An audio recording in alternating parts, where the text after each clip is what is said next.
其實醫生同埋護士都講得好清楚俾我哋，但係我驚我真係處理唔到啊！當可能中途覺得我真係即係身心都俱疲嘅時候，咁可能聯絡翻善寧之家啦，咁照樣其實就變咗喺佢晚期啲，不過就唔係過身嘅時候咧，就已經咧即係再有咁變咗入到善寧之家咧，就每一日就真係會有醫生啦、有護士啊、有社工啊，甚至乎有啲義工嘅探訪等等咧，咁變咗你嘅責任咧就輕省好多，因為你可以照樣每日去探一探媽媽，甚至乎可能喺病房你可以陪佢耐啲，可能陪佢過夜。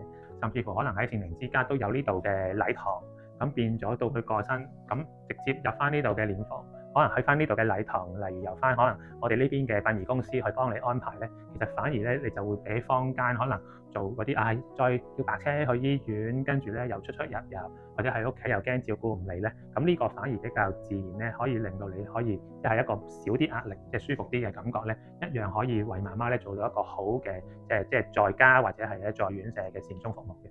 明白，明白。咁你可唔可以講多啲善寧之家個資料俾我哋？好啊，咁我同你再睇下。哦，原來係咁嘅。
婆婆啊，我同你量個血壓先嚇，有冇邊度唔舒服啊？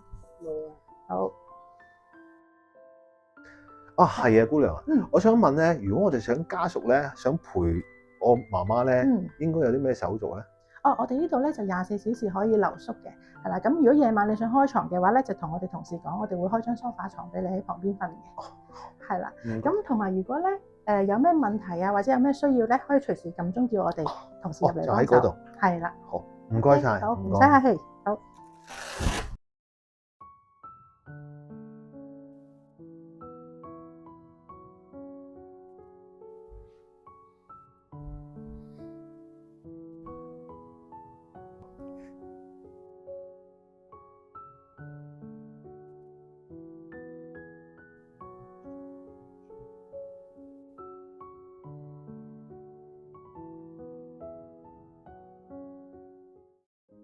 之後咧，你就會問佢，你又答佢。我量緊，我一包完，其實你就可以問，因為我望住你，你就可以問，因為我哋要等㗎嘛。